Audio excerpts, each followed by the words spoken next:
Hello everyone, I hope you're well.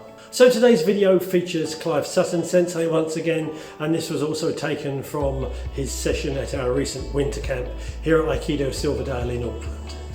Now the mat was mainly beginners, and in this part of his class he went into quite a lot of depth about the use of Atemi within technical training. Now I think Clyde makes some very useful points here, and even though this class was aimed mainly at beginners, I think some of the things he covers off will be useful for everybody. As always, if you found this useful, smash the like button, consider subscribing, and thank you for watching.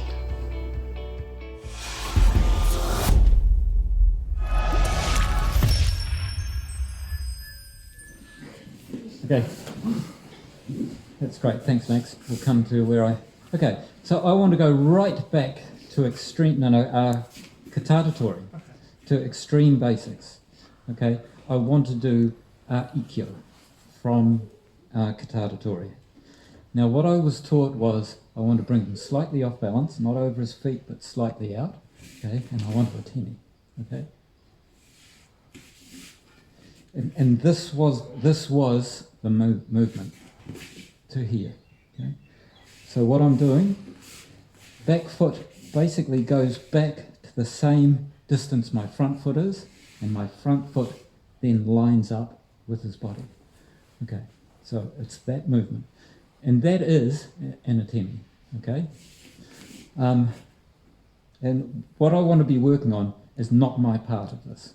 What I'm looking at, Max is doing exactly what I was trained, I was taught to do, which is move his head, okay, and block at the same time. Now, if I do this movement and he blocks and he's, oh no, block it. So block it. I did block. Yeah, not with your head. Knowing that skull, it's going to break all my finger bones anyway. Okay, so I would be the one in trouble. If he's staring at me, okay, that is not an Atemi. Even if his hands are open or whatever, if he's staring at me and I take my hand back to do Ikkyo, I'm going to get hammered. Okay, so the first thing about my training, okay, is to look at that. Is he looking away from me? Have I got time to swing my hands to go for the Ikkyo? Okay, so we're training ourselves to look. Okay, yeah, that head is moving away. And this is the next thing I want you to be looking at. This is not an Atemi, okay? If I'm here and I'm at full arm length and my hand has not connected with his head, it is not an Atemi. And there's two ways I could have dealt with this. One is I could have moved him, okay? Or the other is I could have pulled him into it, okay? And you've got to decide which is likely to happen for you, okay? And if it's Max, I'm looking at him and knowing I have to move into his space a little to get an Atemi, because I'm not going to be able to go, oh, no, you're being nice to me, okay? Just get centered. I'm not going to pull it. Why are you moving? Because I want to ram you. Yeah, yeah. But this is yeah. If you're moving in to take that, I'm going to do something completely different. But we're looking at the very, very basic. We're both here. We're both reasonably solid. He's holding, okay. And if I think I'm going to pull him back onto my fist, I'm not. So I know I've got to move into a position where I know my Atemi will connect. And this is a decision you have to make looking at it. Can I just swap with Tony, please? So grip. Yep, reasonably solid. I know in terms of our body weight, I can pull him through and hit him, okay? Which is fine for me. I know I cannot do that to Max. And this is the decisions you have to make as a martial artist before you start to train, basically. Okay, so you're looking at, can I move him? Reasonably solid. Not that time, so I moved into him. And why? Because I didn't have a fixed movement in my head. I knew my hand has to come to a certain distance towards my hip, and if it pulls me into him as I move offline, I'm perfectly happy with that too. It doesn't really matter how it goes. This one? Okay. So I have been talking about myself a lot in the Atemi, but what I want to be training Okay, that's not an atemi. That is. Okay, because it's changed his shape and he's now not looking at me in the same way. Okay, so if I've got to here and he's still looking at me, I'm going to do something about that. I am not going to go with a technique. Okay, not ever. So what I wanted to be talking about with this section is what is the role of uke? Not my role. The role of uke is to block and not keep looking at me. Okay?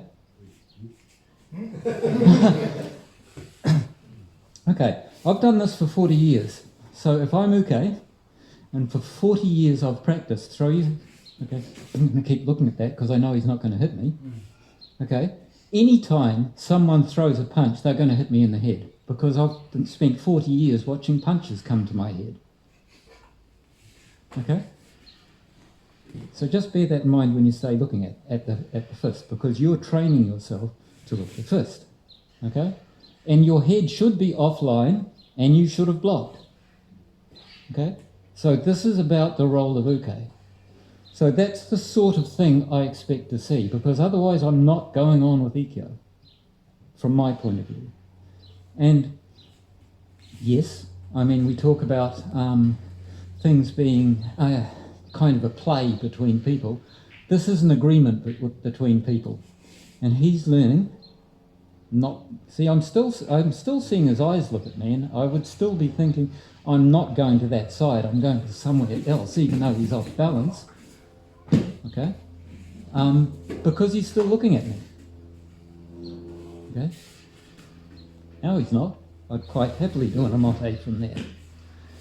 And our omote form that I was taught was still offline outside the front leg that would kick. Okay? And then we would go for omote, and the ura form, which I haven't even looked at, was a much deeper step. And then I would be still going further around him for the ura form.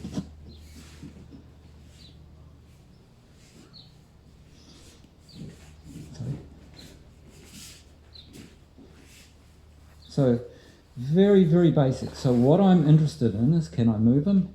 And if the pull moves me, then I will move him. I don't mind that. It doesn't matter. But I'm still stepping outside that front foot. Okay? And I want to make sure he's not still looking at me. Okay? Thank you. Okay. Last one. Okay. That's not too bad. And I'm training myself never to move if he's looking at me. He's training himself to shift his head. Okay? Because it will get hit otherwise.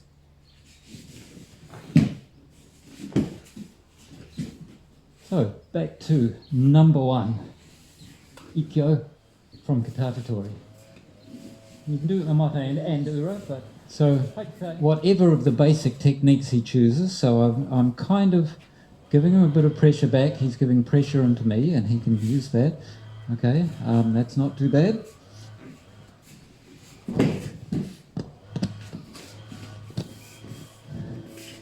Okay, and an atemi. Yeah.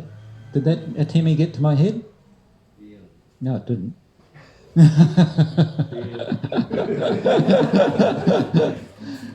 So he should be training to figure out what is the length of his arm. Okay, I have to shift in another half a foot to be able, half a metre to be able to hit him. Okay, and I should be training, and I should be relying on him. That's it. Hit my head if I don't move. It doesn't have to. It's not violence. It is teaching me. Okay, so just get used to it. Okay, that's the correct position for him now to be doing any technique. If I'm standing there, do it again. Okay, and he thinks that's an atemi, and he tries to do a technique, he's going to get hit quite a few times. Okay? So, my part is crucial to my training here. Okay? Just remember that. One more. Nice. Okay? That would have... Yeah. Okay. Cool. Cool. Okay. So, do the technique. Yeah?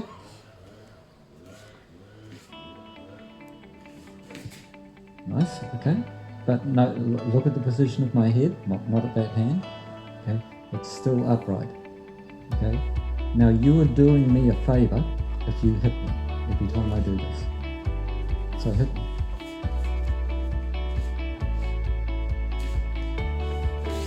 Good. Okay.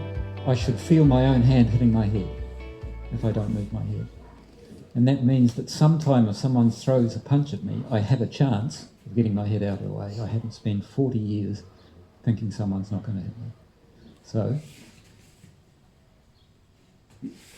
we should be seeing that in our clubs all the time. Or shift your head before my... Yeah, that's fine. You don't have to get hit. But if you leave your head there, you should be being hit. If that makes sense? Yep, that's cool. It doesn't have to be fast. It doesn't have to be mean.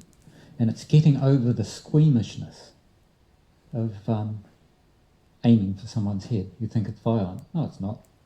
It's only violent if you want to hurt them. Okay? Right.